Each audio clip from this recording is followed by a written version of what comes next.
Welcome back. Um, Welcome back. Let's start. So we'll continue talking about dynamic programming this week. So we'll see quite a few examples of dynamic programming, quite a bit of variety, and a lot of interesting problems that we'll solve. So let's get right to it. So the first problem that I want to look at is edit distance. So what is the problem? The problem is the following. So you have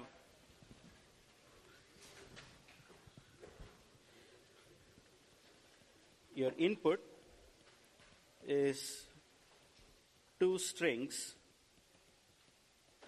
So there are two strings which are x 1 through n and y 1 through m.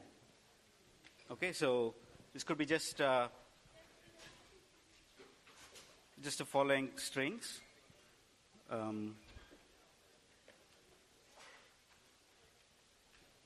X is fast and y is, let's say, cats. Okay? So your input is just two strings. And what you want to know is what is the minimum number of keystrokes that you need in order to go from x to y. Okay? Minimum number of operations or keystrokes, let's say,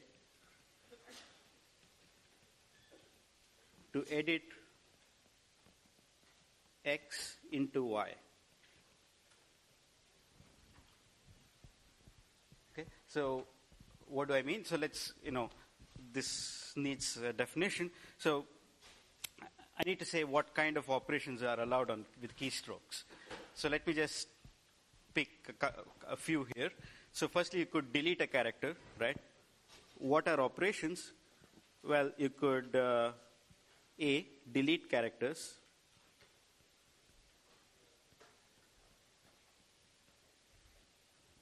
Or you could insert a character.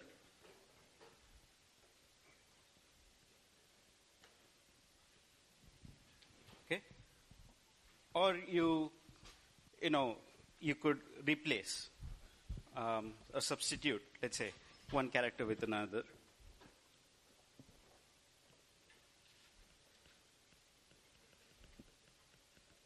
To replace. So with keystrokes, you can do, let's say, these kind of operations. You can delete characters, insert characters, or substitute. And you want to know what is the minimum number of such operations you need to do in order to edit the string x into the string y. Okay, there's a question there. Why is the substitute operation not going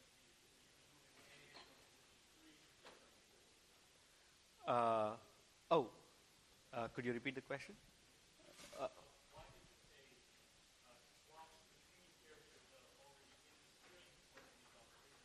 Okay, the question is why isn't a swap not part of this list?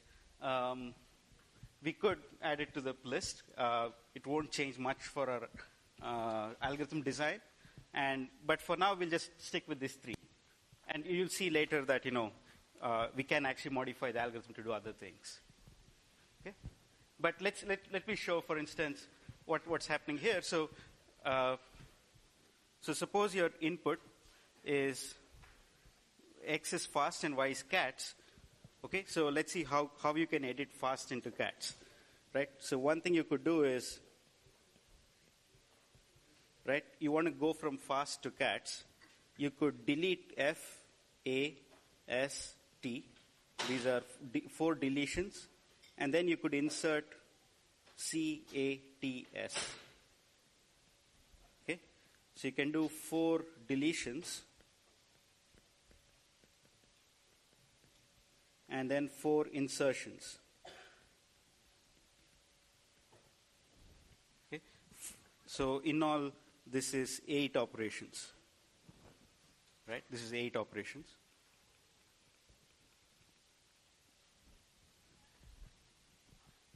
Right? Clearly, this seems a little bit inefficient.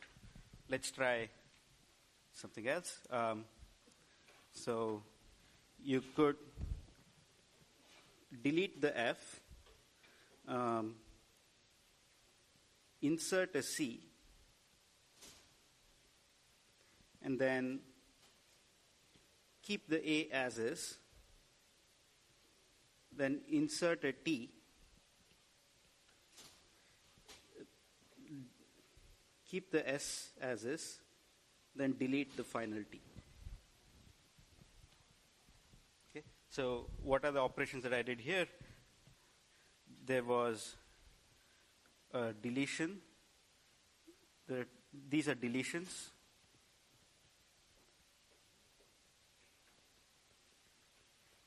And then I did insertions, 2 insertions. I did 2 insertions and 2 deletions. So it's 2 insertions and 2 deletions. So it's 4 operations in all. Okay.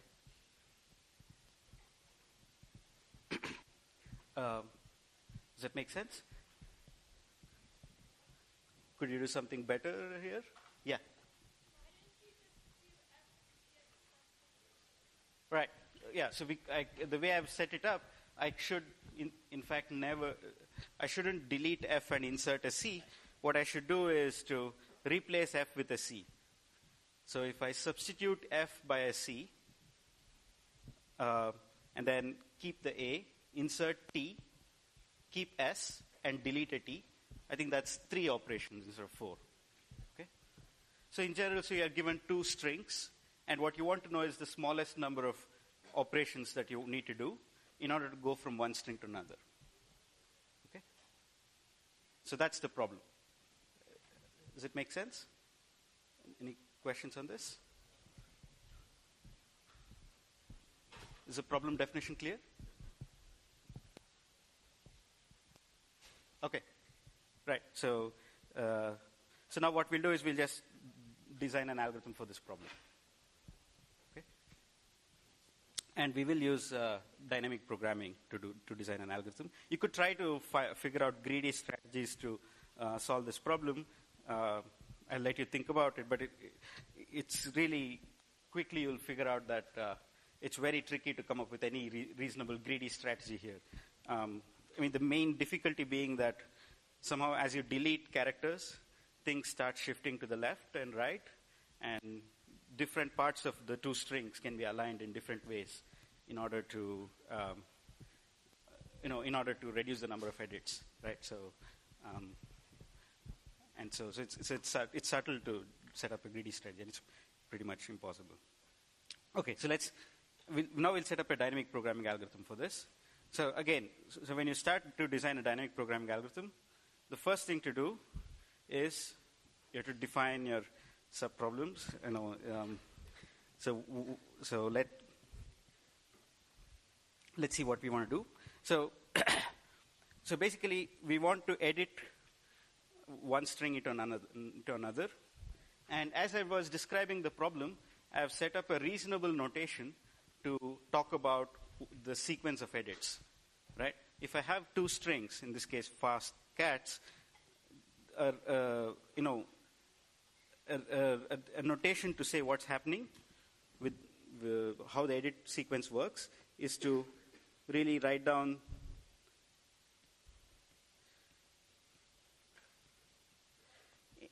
any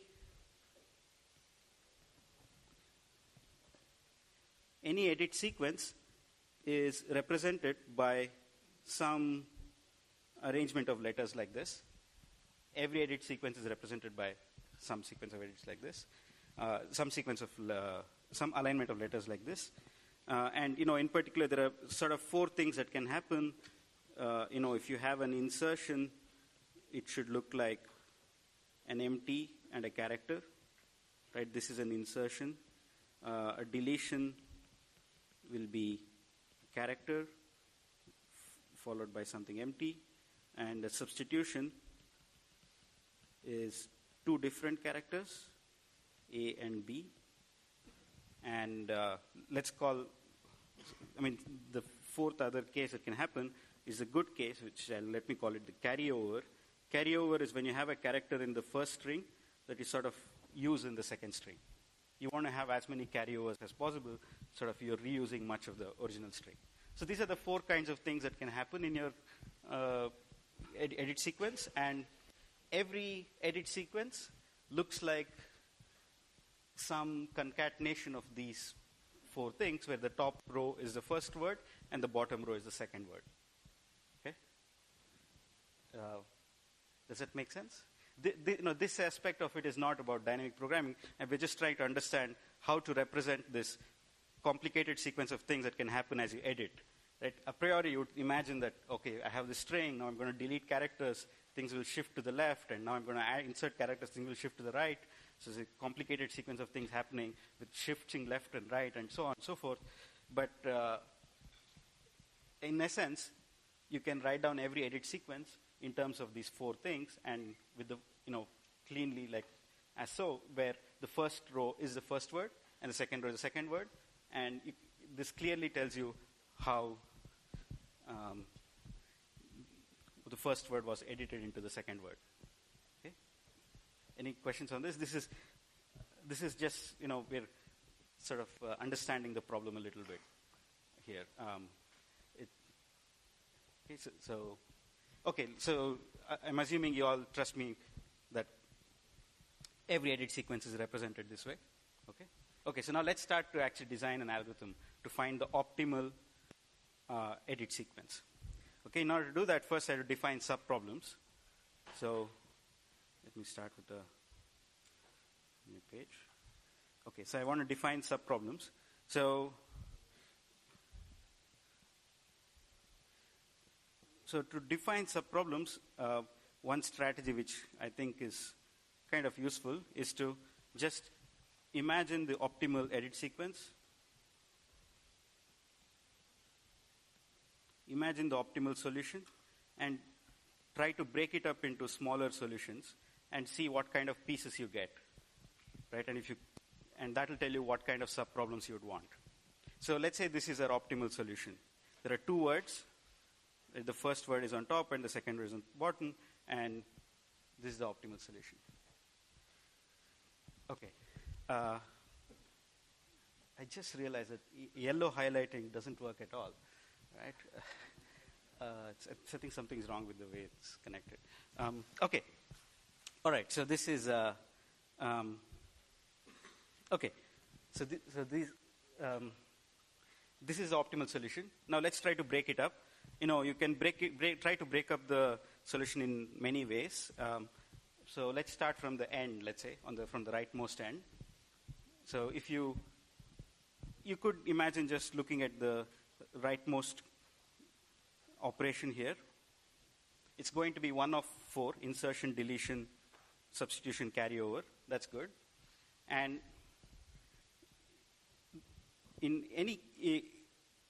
given that it's one of those four possibilities, in what's left, if you take out the last operation, in what's left, you have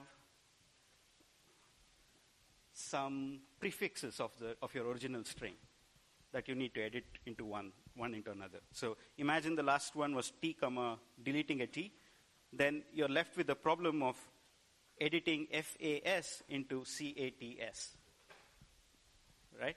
So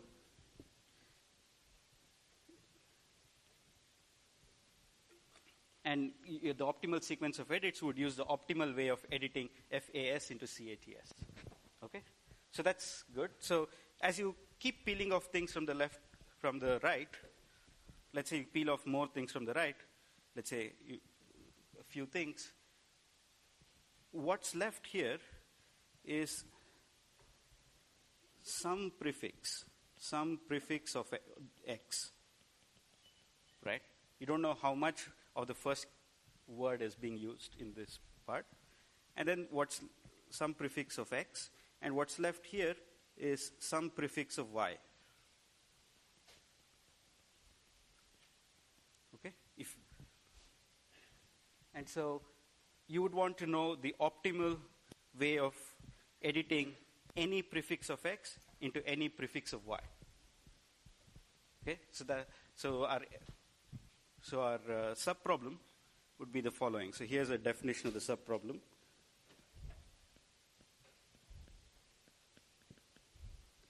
E of I comma j is the number of keystrokes or the edit distance. This is just the edit distance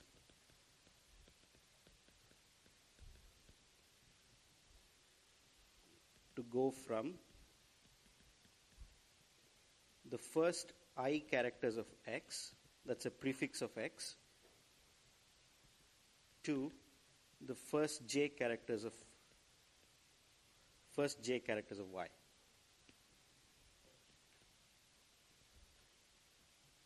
Okay, so that's my definition of the subproblem.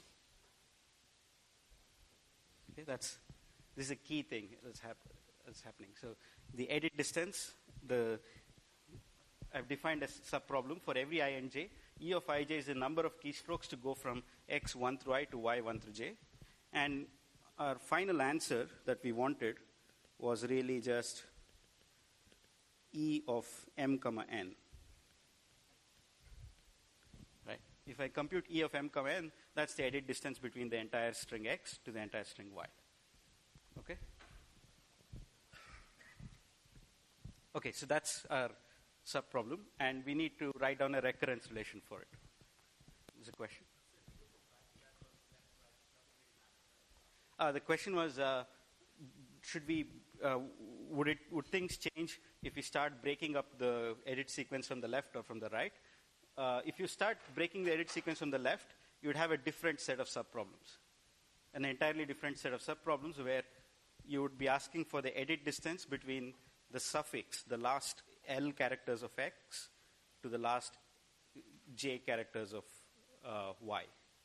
So it will be an entirely different subproblem, and in fact, everything will look different over there. But the answer that you want would still be E of m comma n. Yes? If we're moving from right to left, and we're supposed to return a number of operations, a sequence of operations, right? But let's say, for example, I have two words that only differ by a character in the middle. Would the sequence, the way this would translate to that, be a bunch of carryovers until we reach that character, or something like that? Yeah. So the question was, if you had two strings, x and y, which are very similar on both ends, except there's one extra character somewhere in the middle of x that you need to delete, right? Then how would this edit sequence look like? Of course, eventually the optimal edit sequence would just delete that character, and this algorithm that we'll design will find it. But actually I would, sort of warn you against thinking about that. So that's something that's a little bit strange about dynamic programming.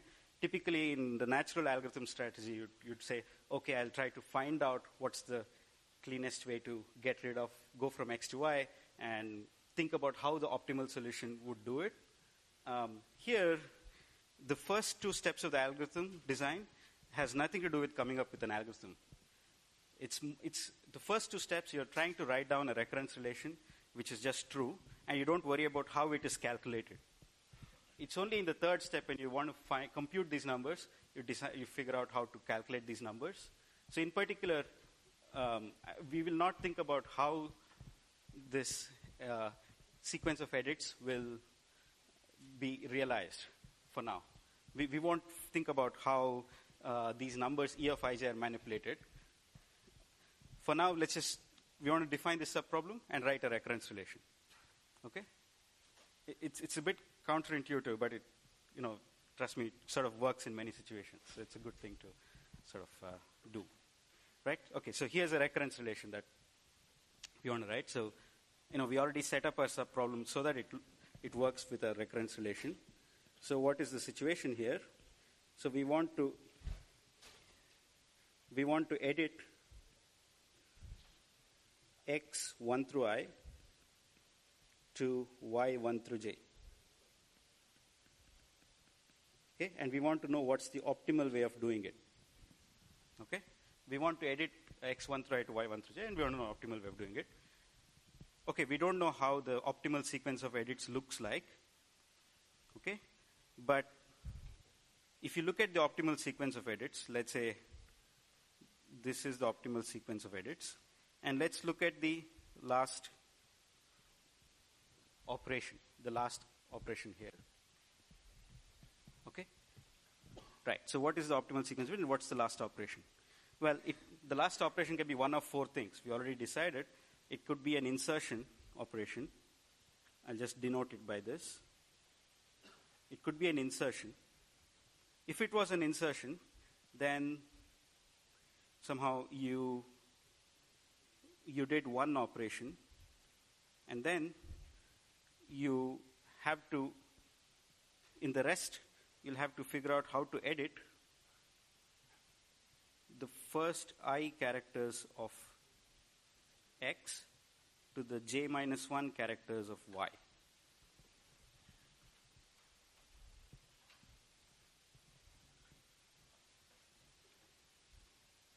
Okay. If it's a deletion, then you did one operation, and then you got the first I minus 1 characters of A should be edited into the first j characters of y. Okay. On the other hand, if it's a substitution, okay, if it's a substitution, then you have to, you spent one operation, and then you have to spend the first I minus 1 characters of x with the first j minus 1 characters of y. Okay? Finally, it could be a carryover, right? It could be a carryover. So in that case, right, I'm writing down the four cases. If you did a carryover, you didn't get charged any operations, right? So, but you still, you have to just edit the rest, the first I minus 1 characters of x to the first j minus 1 characters of y. Okay? And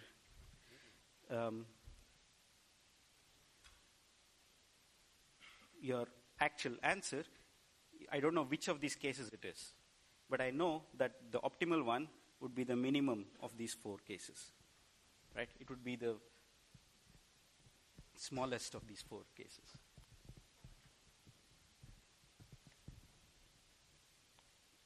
Okay, and in order to be in the case where I just carry over, I need to have that x of I should be equal to y of j, right?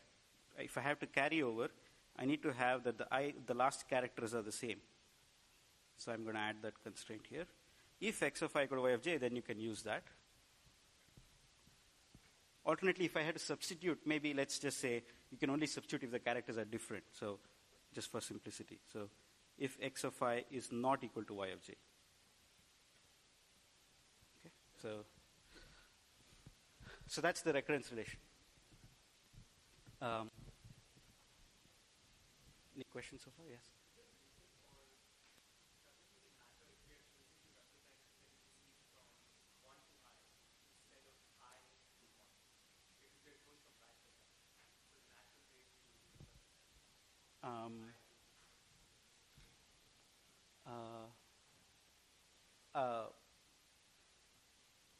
Yeah, it wouldn't matter. Yeah, it won't make a difference in any of the. Any questions? Yes. Yes.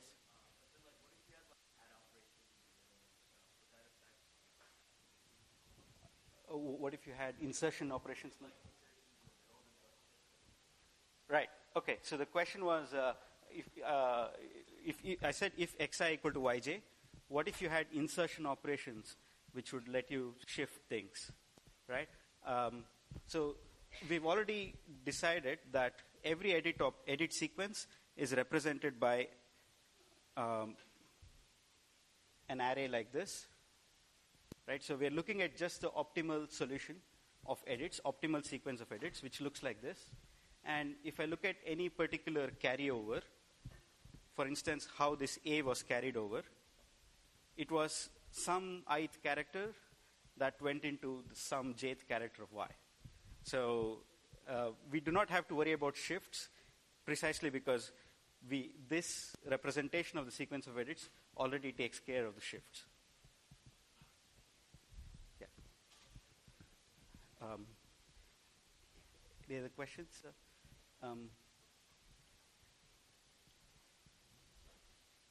Yes.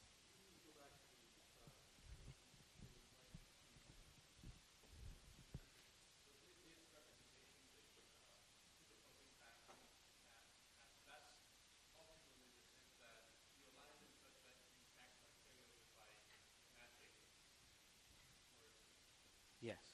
So here we are imagining an optimal sequence of edits in this over here, but all of this imagining the optimal sequence of edits and stuff, that was me blabbering about how to come up with the subproblem. Okay. Now that we have arrived at the subproblem, it's good to let's try to understand. Maybe one way to try to understand this is just try to understand the definition of the subproblem and the recurrence relation as a fact of math, not as an algorithm, but as a fact of math. So look at the definition of the subproblem. Don't think of a dynamical system where we're editing things and we're moving, shifting, and so on. But let's think of just this definition. So what is EIJ? EIJ is the number of keystrokes to go from x1 through I to y1 through j. It's a number. It's an integer, right? And what this recurrence relation is telling me is it's telling me it's a theorem about how these numbers behave in any string. It's a theorem which says E of Eij is equal to the minimum of one of these things. So this is not an algorithm. So I think one recurring point of confusion is to think of a dynamical system where you actually inserted that character or deleted that character and so on. And then things get confusing because are we shifting the letters or are we not shifting the letters? Are we looking at the optimal sequence? This is really a static fact about these numbers. Think of this as a theorem to prove. I claim that E of Ij is equal to minimum of these four numbers. It's just a static fact about edit distance that we arrived at.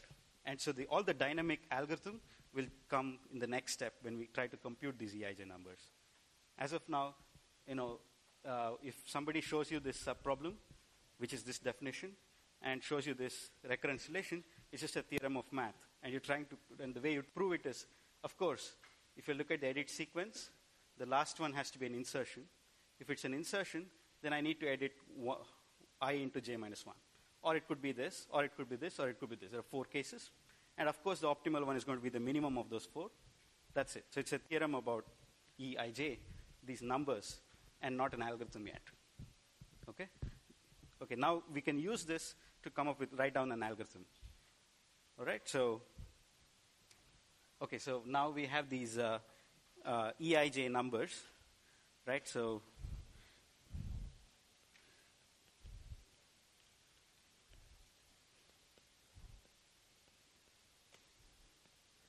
we have these Eij numbers, and so we have E of 0, 0 up to E of 0, n, and then we have E of m, n. Okay? So we have these numbers. So each circle here represents one subproblem, Eij. And what we have is this recurrence relation, which says that in order to know the value of Eij, you need to know the values of 4 or 3 other numbers. If I know the value of Ei minus 1, j minus 1, Ei comma j minus 1, and I minus 1 comma j, if I know the values of these 3 blocks, subproblems, I can compute the value of this Eij using the recurrence relation. Right? If I know the values of these 4 numbers, it's just, it's a minimum of 4 numbers. It's going to take order 1 time to compute what's on the left, given what's on the right. Okay? And that's our strategy. Our strategy is, we have this DAG of subproblems. We have these subproblems, and we know the base cases. The base cases are E of 0, I is equal to I. E of j, 0 is equal to j. For all I and j, these are the base cases, meaning we know this row and this column. Right? Because editing any string into empty string is deleting all the characters. Editing a string into an empty string is, just all deletions are all insertions. And so that's easy. So that we know the values of those E numbers. And so now we just calculate the rest using the recurrence relation. So I'm just going to write up the code quickly. So, you just set EI, 0 is equal to I for all I equal to 1 through M. E 0, j is equal to j for all j equal to 1 through n. And then you just have a for loop for I equal to 1 to m, for j equal to 1 to n. E of ij is equal to the recurrence relation that I had. And then finally, your answer that you want is return E of m, n.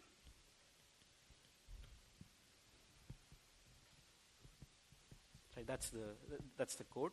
I mean, essentially what I'm doing is I'm calculating the values of these subproblems, start going row by row.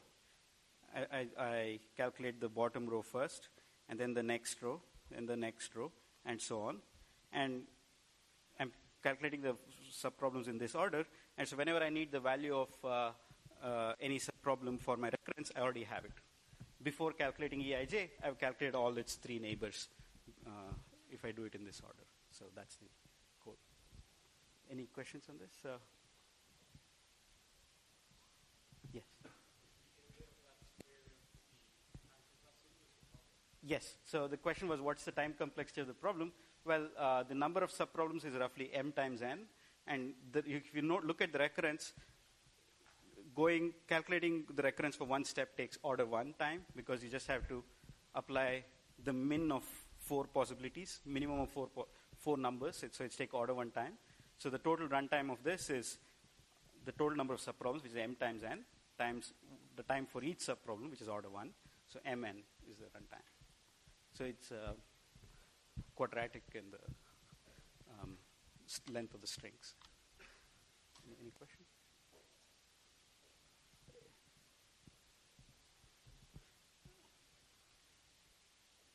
Any questions on this? Yeah, okay. So now if you go back to the original question about what if we had operations to swap characters or things like that, you can see that all you need to change is somehow just the recurrence relation. For instance, suddenly if your insertions costed 2 keystrokes, deletions cost 3 keystrokes, and substitution cost 4 keystrokes, and let's say you have some new operation which is like a swap operation which costs some 5 keystrokes, then somehow the basic structure of the algorithm is essentially the same. You'll have a more complicated looking recurrence relation, but the structure of the algorithm is essentially the same. So you can see that dynamic programming algorithms are very malleable. It's very easy to modify the setup and then get an algorithm for the new setup.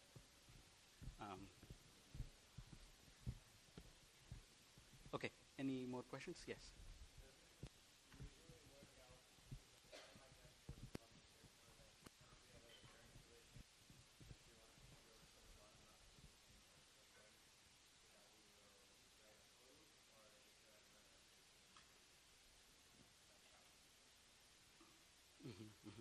Okay, I'll answer that. Yeah. What's the question?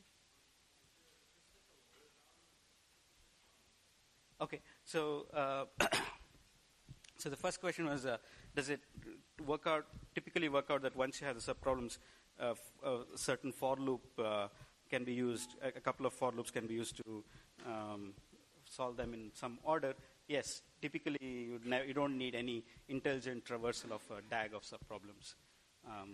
Almost never. And the time complexity of the best known algorithm for this problem is still order n squared. We don't know of a better algorithm than this for this problem. Okay, so, all right, so I'm going to try to show you another example now. This example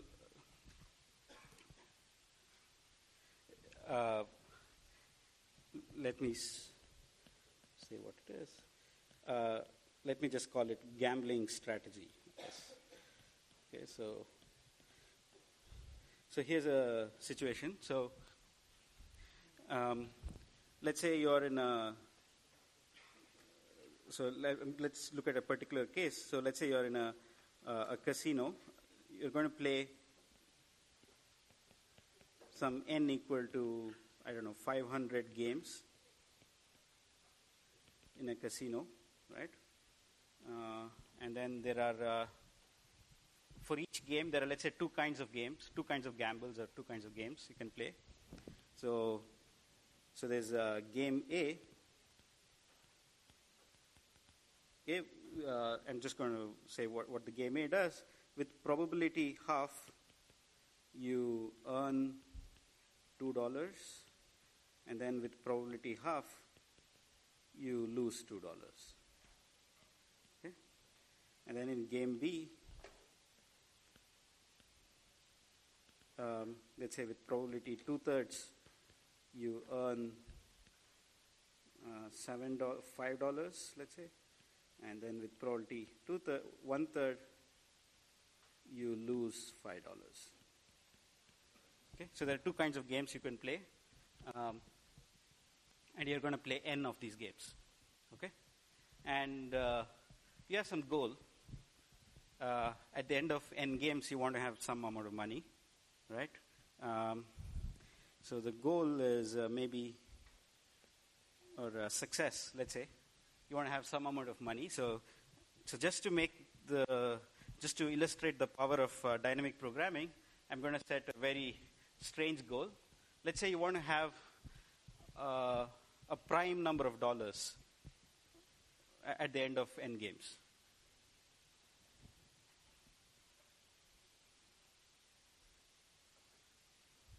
Or let's just say you want to have, you succeed if you have exactly $170. If you win exactly $170 after n games.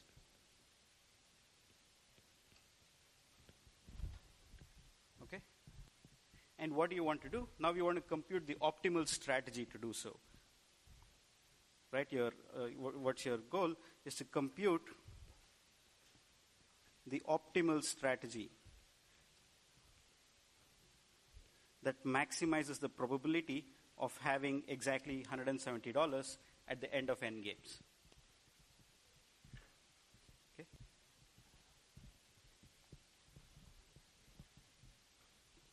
Right? So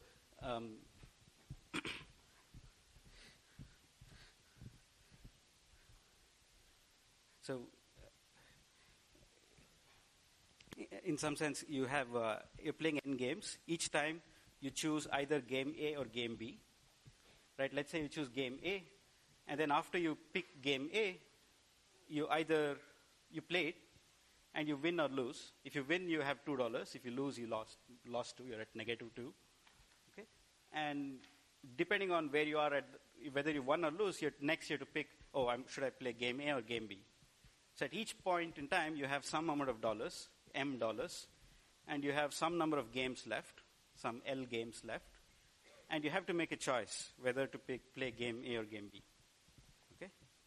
And you can see that it's a very subtle strategy issue because, in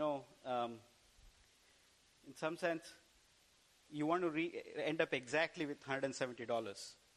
You don't want to overshoot it. You don't want to undershoot it, right? You don't want to go below 170 or go above 170. So what that means is, so if you somehow earn too many dollars in the beginning, you have to pick somehow a game which will bring you back.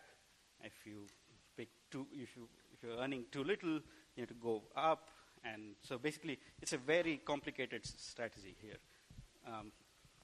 And you see that every time you only control whether you play game A or game B. And after you make the choice, there's some randomness. Either you win it or lose it. And depending on whether you won it or lose it, you end up at one of two places. And then you have to continue the game. Right? So it's an extremely subtle strategy to come up with if you just try to eyeball it or come up with a greedy strategy or any such thing. Any reasonable technique of just, any kind of greedy strategy or any way to solve it by on your own is actually extremely subtle. I would bet it's impossible to do it on, right? But we'll see a very simple dynamic program that will return the optimal strategy now. Okay, really simple dynamic program. Okay, so I'm just going to tell you the subproblem. So here's so before I tell you the subproblem, let me just make things a little bit more concrete. What is a strategy? Right? What's a strategy? Right? A strategy is the following. I tell you. Let me use. I tell you how I have $M of money, and I have L games left. Okay. If I tell you I have $M of money and L games left, you need to tell me what is the game I'm going to play. Is it game A or game B? Right? That's a strategy. And M can be negative. So if you have $M of money and L games left, you need to tell me which game to play. Okay, so that's the strategy that you want to figure out. And what do you want to maximize? What's an optimal strategy? An optimal strategy is one that maximizes the probability of success. Maximizes the probability of success, where success is defined arbitrarily as having exactly $170. Having exactly $170 at the end of n games.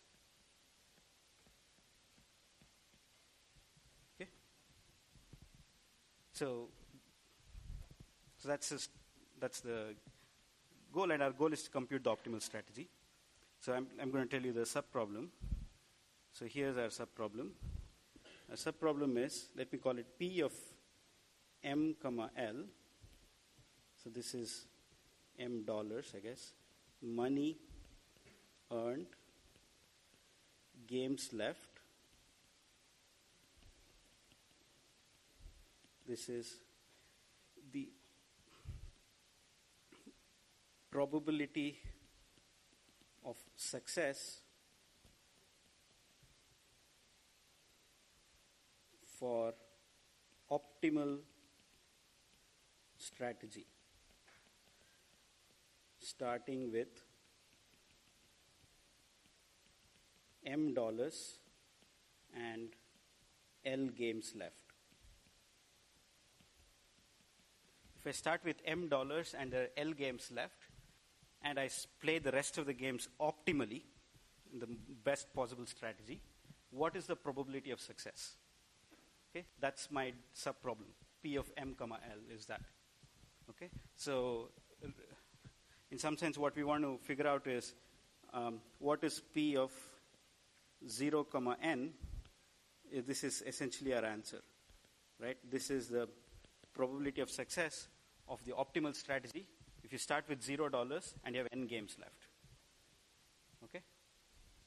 Okay, so now I think we are ready to write a recurrence. So here's a recurrence relation for this. So, okay, so you have M dollars and you have L games left. Okay? All right. So there's only one of two things you can do at this point. You can play game A or game B. Okay? If you play game A,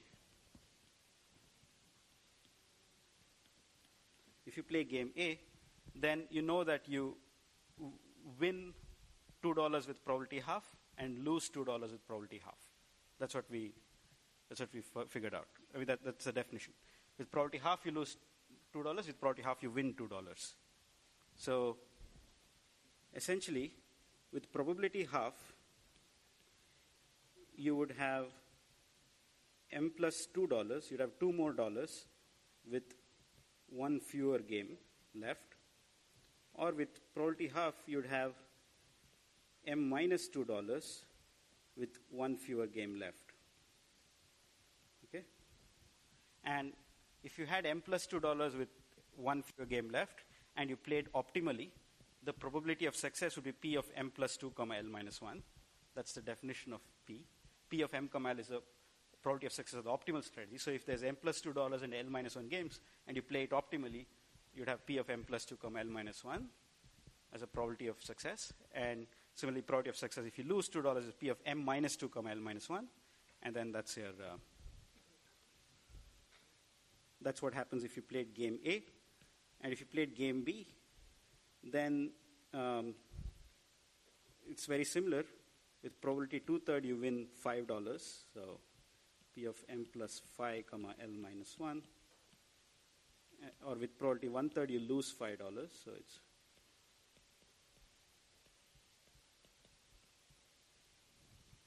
Okay, these are the two possibilities. And then, of course, the optimal strategy would be one that maximizes the probability of success. So it's going to be the maximum of these two possibilities. It's the max of these two. Okay, so that is a recurrence relation. Make sense? And so now, so now you have these this recurrence relation. It's very easy to now find an order in which you need to solve the subproblems. You can see that in the recurrence relation, the number of games left is decreasing every time, right? So your P of M, L depends on P of blah, L minus 1, right? So if you knew the values of P of M, L minus 1, if you knew all the values of P of I, L minus 1 for all I, then you can calculate all the values of P of I, L. Okay? So therefore, you just have to solve subproblems in increasing order of L. Okay? Right? That's the order in which you'll solve the subproblems. Right? And what is the base case? Well, if L is 0, if you had just 0 games left, okay, if you had 0 games left, P of M, 0, what is it? Well, this is, you have no games left. There's nothing to play. Now, we already defined what success is over here. We said if M equal to 170, we have exactly $170, we said, oh, this is 1. The probability of success is 1. 0 otherwise. Right. The probability of success with 0 games left for the optimal strategy is 1 if you have exactly $170 or whatever definition of success, and 0 otherwise. Okay? And so this gives a dynamic programming algorithm to calculate the optimal strategy. Any questions on this? Yes? Okay, the question is, what's the range of M? You could say that if you say only N games, and you start with $0, you can have the amount of money you can have can range from at most 5M to minus 5N, right? Because you can only earn or lose $5 in every game, and there are only n games, the total amount of money you can have at any point is at most plus 5n or minus 5n. Any other questions? Okay, yeah, last question. Yeah. Sorry? It's negative. We allow for it. The question was we allow for negative money. Yeah.